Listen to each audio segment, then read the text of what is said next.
하나님의 모든 말씀은 우리들에게 힘이 되고 우리들에게 은혜가 되고 우리를 위로해 주는 말씀입니다. 말씀을 묵상하면 묵상할수록 하나님께서 새로운 은혜를 많이 주시는 것 같아요. 오늘 우리가 함께 읽은 이 히브리서 말씀, 전에 읽었을 때는 하나님께서 하나님께서 은혜를 부어 주셨지만 이번에 말씀을 또 히브리서를 묵상하면서 또 다른 은혜를, 새로운 은혜를 또 부어 주셨습니다. 이 히브리서 말씀을 묵상하면 묵상할수록 예수 그리스도에 대한 깊이 있는 생각을 가지게끔 하게 되더라고요. 그래서 예수 그리스도를 깊이 묵상하면서 예수님이 과연 누구인지, 예수님이 과연 나에게 어떠한 존재인지, 지금까지 베풀어 주셨던 그 예수 그리스도의 은혜와 사랑 깊이 묵상하며 나아갔습니다. 이 히브리서의 원래 제목은 히브리인들에게라고 이야기를 하고 있습니다. 히브리인들에게. 히브리인 하면 누가 떠오릅니까? 이스라엘이 떠오르죠. 이스라엘이 떠오르고 유대인들이 떠오릅니다. 그래서 이 말씀은 유대인들에게 쓴 편지 형식을 띤 권면의 이야기입니다. 그런데 그냥 유대인들에게 쓴 것이 아닙니다. 그 당시 유대인들의 무리는 분류를 해보자면 대략 한 세 부류로 나눌 수가 있는데요. 이제 정통 유대인들, 그리고 여러 가지 박해로 곳곳으로 흩어졌던 유대인들, 디아스포라를 이야기하죠. 그리고 마지막으로 예수 그리스도를 믿었던 유대인들. 그래서 이 히브리서는 세 번째 부류였던 예수 그리스도를 믿었던 유대인들에게 썼던 편지라고 볼 수가 있습니다. 이 히브리서 기자는 왜 그들에게 이 편지를 썼을까요? 이 편지를 쓴 목적이 있는데요. 그 목적이 히브리서의 주제라고 볼 수가 있습니다. 당시 예수 그리스도를 믿었던 많은 유대인들은 박해를 받았다고 합니다. 로마에게 박해를 받고, 그리고 동족인 유대인들에게, 자기 민족들에게 박해를 받았다고 합니다. 그러다 보니까 처음 복음을 받아들였을 때 그 믿음과 그 마음이 점점 연약해지는 겁니다. 그래서 어떤 유대인들은 다시 예전에 자기가 종교로 여겨왔던 유대교로 돌아가는 사람들이 있었고, 어떤 사람들은 그리스도의 복음을 타협을 하는 유대인들도 있었다고 합니다. 그래서 예수 그리스도를 믿었지만 예수님을 향한 믿음이 흔들리는 그 유대인들을 향하여 이 히브리서 기자는 이 편지를 썼던 것이죠. 그 썼던 내용은, 이 히브리서 기자가 주장하는 내용은 어떠한 박해가 있어도 돌아가지 말라, 유대교로 돌아가지 말라, 예수 그리스도를 온전히 믿어라. 그러면서 이 예수 그리스도가 누구인지에 대해서 자세하게 설명을 합니다. 이 히브리서 전체를 보게 되면 구약 이야기가 많이 나오고요, 구약을 또 인용을 많이 합니다. 그래서 히브리인들이, 예수 그리스도를 믿었던 그 유대인들이 예수 그리스도만이 오직 구세주이고 우리의 구원자라는 믿음을 가질 수 있도록, 그 믿음을 갖도록 다시 유대교로 돌아가지 않도록 하기 위해서 썼던 것이죠. 그래서 이 히브리서의 주제는 예수 그리스도입니다. 예수 그리스도. 예수 그리스도가 구원자다. 예수 그리스도가 만왕의 왕이다. 오직 예수 그리스도만이 우리의 구원자 되신다. 그것이 이 히브리서의 주제입니다. 우리 함께 오늘 본문 말씀 1절을 읽겠습니다. 시작. 그러므로 함께 하늘의 부르심을 받은 거룩한 형제들아, 우리가 믿는 도리에 사도치며 대제사장이신 예수를 깊이 생각하라. 이 말씀을 보면서 묵상을 정말 많이 했습니다. 마지막 구절이 제 마음에 너무 와닿더라고요. 대제사장이신 예수를 깊이 생각하라. 대제사장이신 예수를 깊이 생각하라. 예수를 깊이 생각하라. 일상을 살아가면서 예수님에 대한 생각을 많이 하지 않는 것 같았습니다. 예수 그리스도가 나에게 어떤 존재인가? 설교를 들을 때, 말씀을 읽을 때, 그리고 차를 타고 가면서 누군가의 이야기를 들을 때 예수님은 우리를 도와주시고 우리의 구원자라는 이야기를 많이 들었지만 혼자 있는 시간, 그리고 혼자 책을 읽는 시간, 이 여러 혼자 있는 이 시간 가운데 예수 그리스도를 깊이 생각했던 적이 많이 없더라고요. 그래서 예수 그리스도가 도대체 나에게 어떤 존재인가? 구원자라고 믿기는 믿었지만 도대체 예수 그리스도가 나의 삶의 영역에 어느 부분에 자리 잡고 있는가? 이런저런 생각을 하게 되었습니다. 생각을 하다 보니까 하나님의 아들인 예수 그리스도, 그 주님을 제 삶의 구석에 놓아두는 그러한 모습이 있었습니다. 더 중요하게 생각했던 것들이 많았던 것이죠. 일상을 살아간다는 이유로 세상에서 주는 유익을 바라보면서 그 유익만을 쫓아갔던 적이 너무나도 많았던 것입니다. 그러니 예수 그리스도의 능력이 무엇인지 잘 알지 못하면서도 입으로만 예수 그리스도의 능력을 이야기했고요. 예수 그리스도의 이름에서 나오는 그 힘이 정확하게 뭔지 모르면서도 그냥 희미하게 안다는 그런 이야기만 하고 참된 예수 그리스도의 소망이 무엇인지 체험을 했음에도 그래도 그 믿음이 부족하여서 내가 유리한 쪽으로만 흘러가는 그 상황을 보았을 때 예수님이 나를 인도하신다, 이것이 하나님의 예수님의 소망이다라고만 여겼던 모습이 많이 있었습니다. 그래서 우리는 예수 그리스도가 과연 내 삶의 어떠한 존재인가 정말 많이 생각을 해보아야 합니다.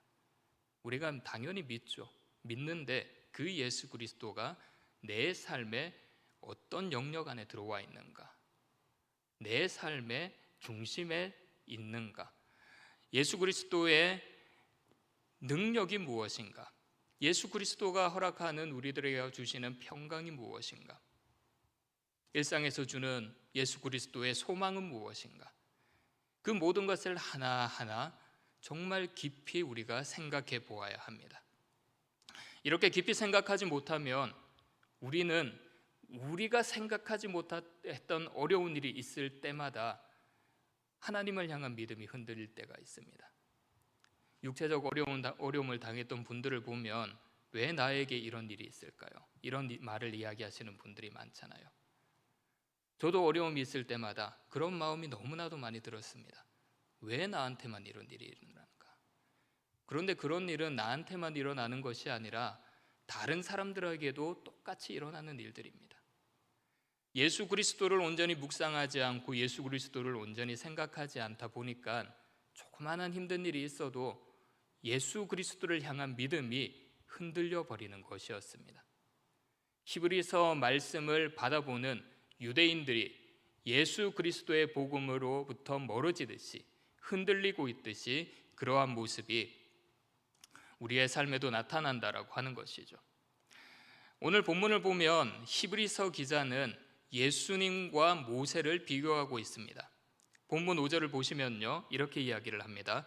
또한 모세는 장래에 말할 것을 증언하기 위하여 하나님의 온 집에서 종으로서 신실하였고, 모세를 어떻게 표현했습니까? 하나님의 집에서 뭐였다고 하죠?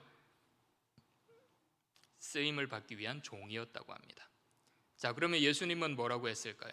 6절 말씀을 보시면요, 그리스도는 하나님의 집을 맡은 아들로서 그와 같이 하셨으니 우리가 소망의 확신과 자랑을 끝까지 굳게 잡고 있으면 우리는 그의 집이라. 자, 여기서 전반절을 보면 그리스도는 하나님의 집에서 뭐라고 합니까? 하나님의 집을 맡은 아들이라고 하죠. 예수 그리스도와 모세 명확하게 구분을 했습니다. 모세는 하나님의 집에서의 종이고 예수 그리스도는 하나님의 집에서의 아들이라고 이야기를 했습니다. 그래서 유대인들에게 너희들이 지금까지 존경해왔던 그 모세보다 너희들이 들어왔던 그 복음을, 그리스도의 복음을 받아왔던 그 예수 그리스도가 더 우월한 존재이다. 하나님의 아들이다. 그것을 이야기를 했죠. 그러면서 8절에 기록된 대로 너희 마음을 완고하게 하지 말라고 합니다. 이스라엘 백성들이 출애굽을 할 때 그 백성들이 하나님의 말씀을 듣고도 완고한 마음을 가져서 가나안 땅에 들어가지 못했던 것처럼 너희들 예수 그리스도를 향한 그 믿음을 흔들리지 말고 예수 그리스도를 향한 온전한 마음을 가지고 죄에 대해서 멀어져라. 말씀에 대해 완고해지지 마라. 복음에 대해 완고해지지 마라. 그 말씀을 했던 것이었습니다. 김동건 교수의 그리스도는 누구인가라는 책에서 기독교의 위기에 대해서 이렇게 이야기를 했습니다. 먼저 루터 시대, 종교개혁 시대 때 위기에 대해서 이렇게 이야기를 했는데요. 교회의 도덕성은 면죄부를 팔고 성직을 매매할 만큼 심각한 상태였습니다. 하지만 그런 윤리적인 문제로 인해 교회가 근본적인 위기에 빠진 것은 아닙니다. 교회가 더는 그리스도를 살아있게 매개하지 못했기 때문입니다.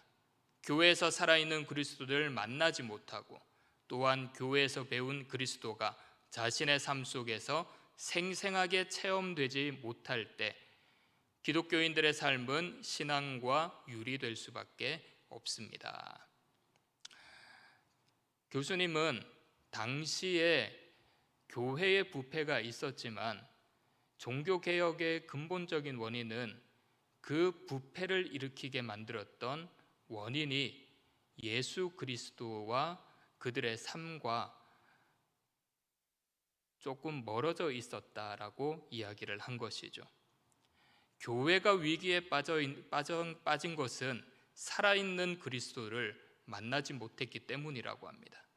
그리스도인의 신앙이 위기에 빠지는 것은 선포된 그리스도가 우리들의 삶에서 체험되지 않기 때문이죠. 그리스도인이 온전한 신앙을 가지지 못하게 하는 것은 교회의 도덕적인 문제가 아닙니다. 교회의 시스템 문제도 아닙니다. 교회의 환경 문제가 아닙니다. 이 모든 것은 부차적으로 나오는 결과물일 뿐입니다. 근본적인 문제는 우리들의 삶 가운데 예수 그리스도가 얼마나 나타나는가, 우리의 삶 가운데 예수 그리스도를 얼마나 체험을 하는가, 우리의 삶 가운데 그 복음의 능력이 나타나는가, 그것이 우리에게 위기를 주느냐 안 주느냐라는 문제라고 하는 것이죠. 교회에서 살아있는 그리스도가 선포되는지, 그리스도인들이 교회에서 선포되는 그 그리스도를 일상에서 만나는지, 그 역사하심을 느끼는지 누리는지, 그것이 중요하다라고 하는 것입니다. 살아있는 그리스도를 만난 신앙인이라면 윤리적인 문제가 일어나지 않습니다. 잠깐 넘어질 수도 있죠. 그러나 끝까지 가지 않습니다. 당장이라도 주님께 다시 되돌아옵니다. 살아있는 그리스도를 만난 신앙인이라면 교회를 위기에 빠뜨리지 않습니다. 끝까지 가지 않습니다. 개인적인 신앙을 위기에 빠뜨리는 일들도 행하지 않습니다. 잠깐 넘어질 수는 있으나 재빨리 하나님에게 다시 돌아오게 됩니다. 살아있는 그리스도를 매일매일 깊이 생각하지 않고 주님의 통치를 받지 않으니 우리는 매일 넘어져 위기를 맞이하며 하나님께 돌아가지 않고 그 위기를 계속해서 가지고 살아가고 있다라고 하는 것이죠. 그래서 많은 사람들은 불안감과 공허함 속에 살아갑니다. 예수 그리스도의 체험이 우리 가운데 없으니까, 일상 가운데 예수 그리스도가 나에게 어떠한 존재인지 그러한 생각들을 깊이 가지지 않으니까 우리들의 삶 가운데는 공허함과 무력감이 나타나게 되어 있다는 것이죠. 뭔가 해야 되지 않으면 안 될 것 같은 마음, 저도 그런 마음이 들 때가 있습니다. 그래서 어떤 때는 그냥 다이어리에 막 적습니다. 무슨 계획이 있는지 없는지 막 살펴봅니다. 불안함 때문에, 공허함 때문에, 무언가 해야 된다라는 그런 생각 때문에. 어떤 날은 생각을 깊이 할 수 없이 피곤할 때가 있는데요. 그러한 마음이 들 때가 있습니다. 그러면 그냥 무조건 책을 잡습니다. 뭔가 해야 되기 때문에 쉽게 가볍게 읽을 수 있는 책을 잡고 몇 시간 동안 책을 읽어도 그 뒤에는 똑같이 공허합니다. 똑같이 공허합니다. 일상을 살아가는 동안, 매일매일 살아가는 동안 우리가 믿고 우리가 듣고 우리가 영접했던 그 예수 그리스도의 능력이, 그 예수 그리스도의 보혈을 우리가 체험하지 않으니 우리의 마음속에는 공허함이 계속 넘치게 된다라고 하는 것입니다. 그래서 우리의 모든 공허함을 채울 수 있는 것은 우리가 하는 무언가가 아닙니다. 예수 그리스도께 부르짖고 기도하는 것입니다. 하루하루를 살아가면서 오늘 말씀에 기록된 대로 예수 그리스도를 깊이 묵상하는 것입니다. 책을 읽으면서도 공허한 마음이 들었을 때, 그 공허한 마음 해결할 수 없었을 때, 그 다음날 새벽 기도 와서 그리스도를 묵상하며 부르짖으며 기도했을 때 그 모든 공허한 마음들이 다 채워졌었습니다. 사랑하는 여러분, 살아있는 예수 그리스도를 일상 가운데 만나시기를 바랍니다. 살아있는 예수 그리스도를 여러분들이 가지고 있는 모든 시간 가운데 놓아두고, 이 시간 가운데 예수 그리스도는 나를 위해서 무엇을 하시는가? 이 시간 가운데 예수 그리스도는 나에게 어떠한 능력을 베푸시는가? 그렇다면 나는 예수 그리스도를 위해 어떻게 살아갈 것인가? 예수 그리스도를 깊이 생각하시기를 바랍니다. 그렇게 깊이 생각하며 나아갈 때 우리가 상상하지 못했던 하나님의 평강이 임할 것입니다. 요한복음 14장 27절을 보면 예수님께서 이렇게 말씀을 하셨습니다. 평안을 너희에게 끼치노니 곧 나의 평안을 너희에게 주노라. 내가 너희에게 주는 것은 세상이 주는 것과 같지 아니하니라. 너희는 마음의 근심도 말고 두려워하지도 말라. 사랑하는 여러분, 살아계신 예수 그리스도만이 우리에게 평강을 허락해 주시는 분이십니다. 우리 삶 가운데 불안함이 있죠. 공허함도 있죠. 무언가 해도 해결되지 않는 많은 것들이 있습니다. 기도하시기를 바랍니다. 살아계신 예수 그리스도를 깊이 묵상하시기를 바랍니다. 살아계신 예수 그리스도를 만나시기를 바랍니다. 일상 가운데 만나시기를 바랍니다. 주일날 교회 나와서 만나고 가는 것이 아니라 일상 가운데 매일매일 주님이 나를 위해 어떻게 역사하시는지, 주님이 나를 위해 어떻게 일하시는지 깊이 묵상하시는 분들이 되시기를 바랍니다. 신학자 바르트는 우리가 예수 그리스도를 만나는 것에 대해서 이렇게 이야기를 했는데요. 예수님을 만나는 것은 우리가 주체자가 되는 것이 아니다라고 했습니다. 하나님이 주체자가 된다라는 것이죠. 하나님이 우리를 만나 주신다라는 겁니다. 하나님이 우리를. 성경을 읽거나 설교를 들을 때 처음에는 성경을 읽을 때 우리의 눈으로 보죠.